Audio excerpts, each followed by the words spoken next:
G'day legends, so we're done with UFC Fight Night Tatsuro Taira versus Hang Song Park, and my big call going into this, because everyone was talking about how this is the worst card we've ever seen. No, number one, no it wasn't. It was absolutely not the worst card that we've ever seen on paper. It was just completely nameless. And my big talk going into this was, don't worry that it's completely nameless. It is going to be a fun card no matter what, because quite frankly, the lower level of MMA you get to, the more fun and exciting MMA is, because it just turns into people that aren't very good at MMA just scrapping it out with each other, trying to get the win. That's why watching regional events is so awesome. And I've got to say, during the prelims, my chat were laughing at me because that take was aging like absolute milk. That take was not aging well at all. There was a point during the prelims where I legitimately, and I go live for the entire card. When the broadcast starts, I hit live and we go at the same time. And I have done this pretty consistently now for the last year. There was a moment there during the prelims where I was like, I think I might be done, boys. I don't want to do this. I don't want to sit here for 6 hours watching this utter garbage, this human excrement that is being left on my screen. It was atrocious. The prelims were horrible. Horrible. Even Austin Bashi, he's a good kid. You know, we'll get to him, we'll talk about him, but there was just nothing happening on the prelims. It started off with 20 minutes of airtime in the ESPN room, which I was live for, because again, I go live when the broadcast starts. Then a mid-WMMA fight. Then Austin Bashi with some grappling. It was just horrible. But I'm so happy that my chat convinced me to stay on, stay live, because this is what I was going to do, and this is what I used to do. Back in the day, before I had the YouTube channel, I wouldn't watch the card lives. Sometimes I'd watch them live if it was on at a decent time, but if I missed it, I missed it. If I slept through it, I didn't really mind, because I just wouldn't go onto MMA Twitter and MMA Instagram, and I wouldn't check YouTube, and I would just watch the card back later, immediately after, so I didn't have to sit through all the dead space time, and if there was any boring grappling going on, I could just click through it, you know, and enjoy it that way, and I was going to do that. I was going to do that tonight. I was like, I'm just going to go have a walk, go and get some burgers, go and get some beers, come back later when the card's over, and then just watch it and skip through it and see where the good shit is. But the chat told me, come on, stay, be committed. We're not going to miss Neil Magny live. We've got to watch Neil Magny live. And we did. And the main card was phenomenal. Really good. And my original take absolutely landed, which I'm quite happy with. So, my take was right. The card did end up being fun. At least the main card did. My take was absolutely wrong about the prelims. That's all right. You're not going to win them all. And how did I go on picks? On my picks. I mean, I don't pick WMMA, obviously. Why would anyone pick WMMA? That's like asking a stranger to step on your nuts. Why would you want to try and think about WMMA? But out of all the fights that I do pick, the men's fights, I got 9 right out of 10. 9 right out of 10. So close. And of course, the one fight that I got wrong was the Chris Duncan. Chris Duncan versus Rebecki. Now, there was a heated debate that went on in the live chat after this about who had won this fight. For me, on my scorecards, I don't know how you could give the first round to Rebecki.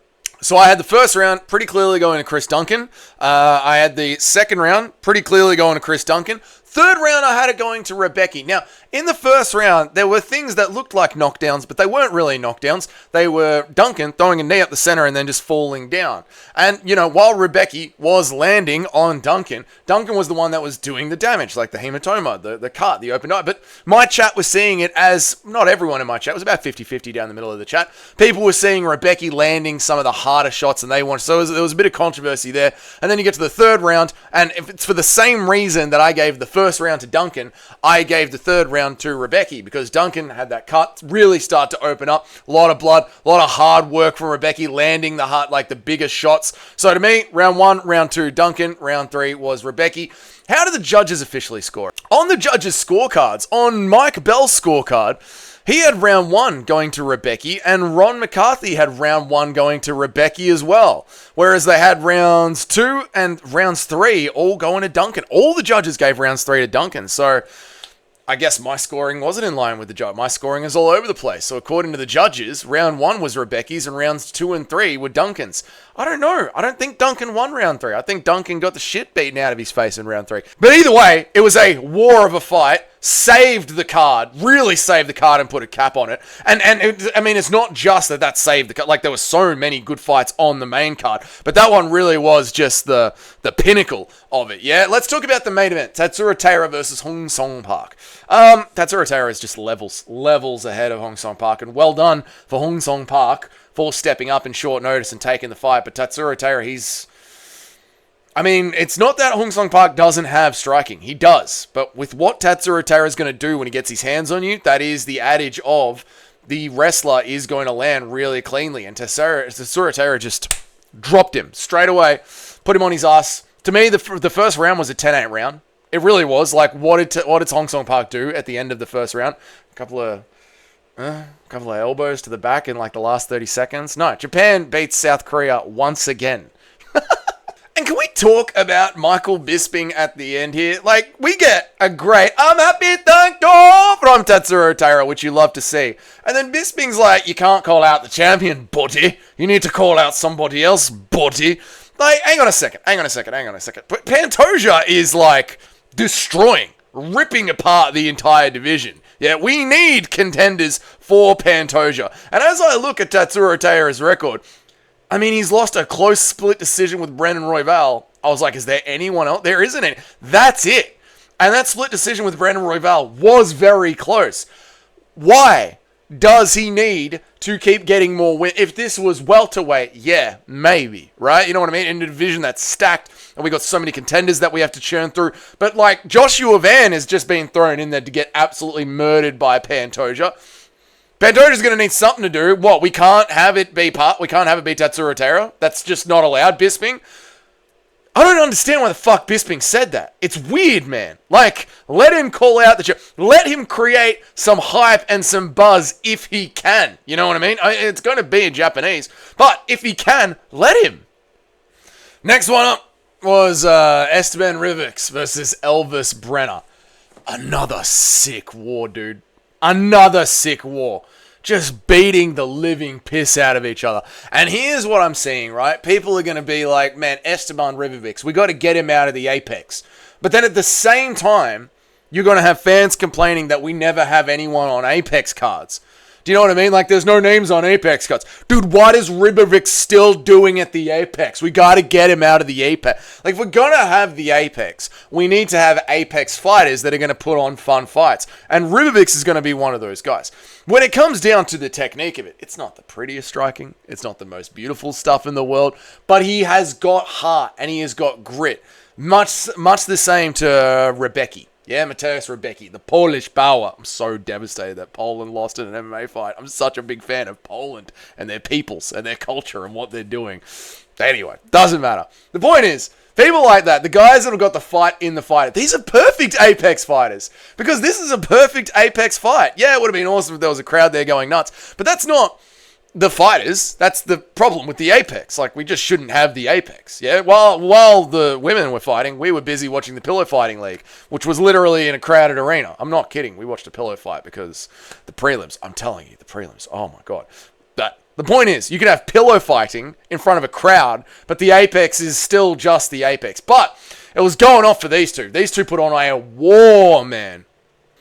And here's the problem, right? Because Esteban Rivix and Elvis Brenner must have been walking back to their change rooms going, we just got the fight of the night bonus, brother. We have the money, brother. And then Chris Duncan and Mateusz Rebecki walk into the Apex and they go, mate, hold my beer. We're about to put on the war of wars. Oh, it's one of those kind of nights where you want to give out multiple bonuses. You're hoping that Dana is in a good mood tonight, if he is even at the event.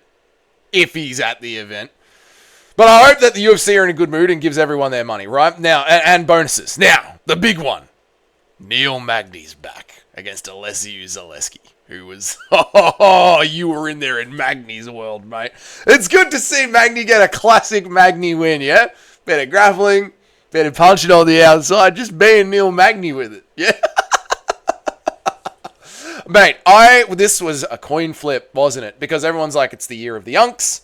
I mean, Leslie Zaleski is an unk. This was the worry going into it. Which unk are you backing? And Neil Magny's only lost to the best of the best. Yeah, but, everyone... There was a point where Tony Ferguson had only lost to the best of the best. And now Tony Ferguson's going to lose to Salt Puppy. Like, at some point, you are on the decline. But not Neil Magny, mate. Not Neil Magny. He's still our little go-getter. Getting it done. The gatekeeper of gatekeepers. GOAT gatekeeper tier list coming up. Wonder Boy, Magny, Robert Whittaker. Who's are the greatest Well, Robert Whittaker can't be a gatekeeper because he won a belt.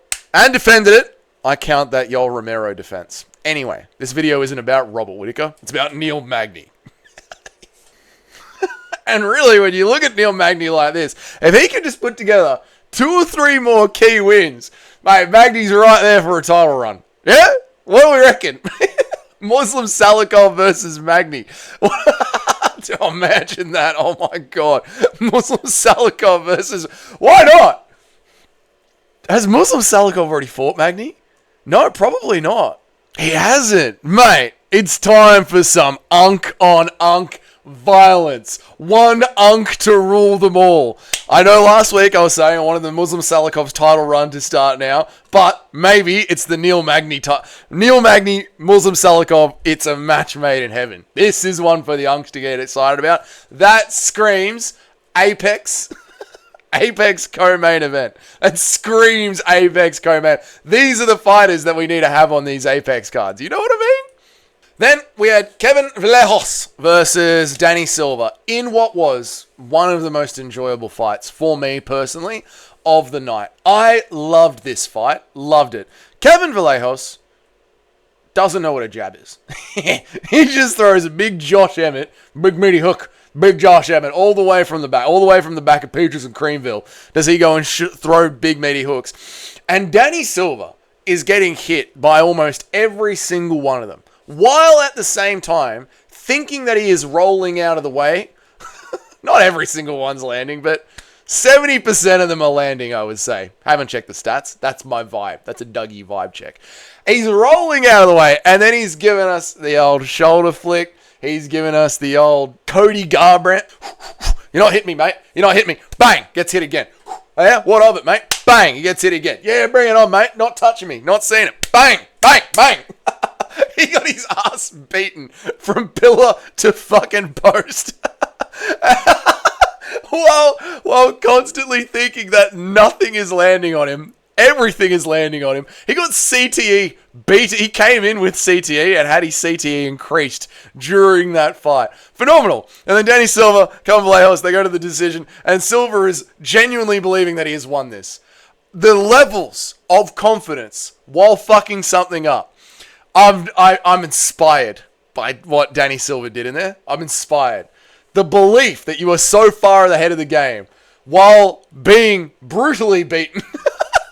So good to watch, man. If you didn't watch this fight because, it was an Apex Prelims, you've got to watch this fight. It is hilarious.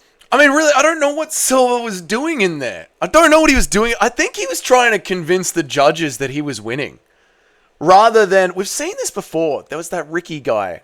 Ricky Glenn, was it? Who was like trying to look like he was winning without winning. And Danny Silva's just done this. He's in there trying to look like he's winning the fight without winning the fight. I think he's playing it up to the judges. So he thinks that, because we all think the judges are dumb. So we all think we can score the fights better than the judges. I think he is trying to play it up to the judges, that he's actually doing really well. And this is all going to plan. He's slipping and ripping every single one. I don't know. Very strange. Rinya Nakamura versus Nathan Fletcher, mate. The body kick that Rinya landed was so sexy. It was just sexy. How he didn't shatter his toes, I don't know. But Nathan Fletcher's guts got absolutely mangled by Rinya Nakamura. No John Jones. Landed perfectly. He just went down like a sack of shit. You love to see it. Second kick to the body in the card. Wonderful. Wonderful stuff. Wonderful stuff. Roberto Valera versus Trace and Gore was a sparring match. Made me want to...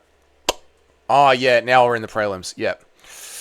Andre Pulev versus Nick Klein. This was great. I really enjoyed watching Pulev beat the shit out of Nick Klein. I don't know why, but it was just so satisfying to watch. The body kicks. It was beautiful. But that was the only bit of entertainment we had on the entire prelims. Really, the prelims were bad. Really bad. So I'm not going to talk about them. Screw it. Screw the prelims. I will say this. I'm sorry. I will say this. Austin Bashi. He's a good kid. He's a really good kid. Good prospect. Humble, works hard, gets it done, wrestler. In this game, Austin Bashi, if you were going to be a wrestler, that's just a good, clean-cut kid, you probably should have signed with the PFL. Just like, there's a reason that Colby Covington had to become Colby Chaos Covington.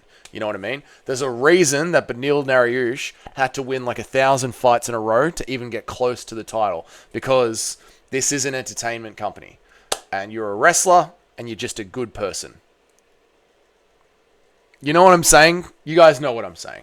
Like, he is choosing to go the Beneil Dariush route when he sort of needs to go the Colby Covington route. Not that I particularly like Colby Chaos Covington, but it got him an undeserved title shot against Leon Edwards. It got him a main event pay-per-view against Masvidal for no reason other than he was Colby and that he was Masvidal. You know, you need something like that if your fight style is going to be what Austin Bashi's fight style is going to be. That's just my personal opinion as someone who has watched this sport for a long time and seen how the UFC treats people. And because Austin Bashi's young and he's a good kid, it would suck if no one pointed this out to him. And he's never going to see this video. Well, you never know. Joe Pyfer watches. Joe Pyfer watches, so you never know.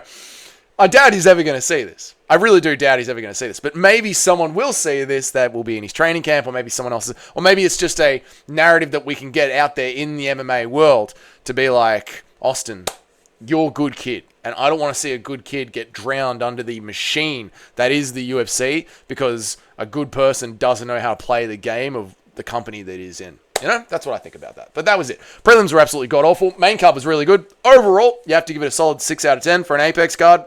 Maybe even a 7 out of 10. You have to give it a 6 out of 10. Half the card was garbage. Saved by a couple of wars. Good wars, though. God, did we have some wars. So, 6.5. 6.5, 6.8. Not a 7, but better than a 6. Around there. 6.8. Anyway, that's that. If this is your first time here, g'day, welcome. My name is Dougie. I make an MMA video every day of the week. And I try and go live as often as possible, which turns out to be about every day of the week. Let me know down in the comments, how did you score that fight that we were all talking about? Duncan versus Rebecki. How did you score Duncan versus Rebecki? Because that was all over the place in the scorecards. We need to do a video, a live stream, understanding the rules of MMA. Because it is written so poorly that everyone has a different reading of it. So we got to get that out there as well. There's a lot of work to do in the MMA world, boys. Let me know down there in the comments, how did you score Chris Duncan versus Rebecki? Like the video if you can't be bothered commenting anything. And if you're one of the bloody legends of the channel, you're always supporting, you're always watching, you're always commentating, you've bought a membership, you've been gifted a membership, all that great stuff. I appreciate you guys so much. Your names are up on the next slide. Until then, I'll see you guys in the next one. Have a good one. Bye.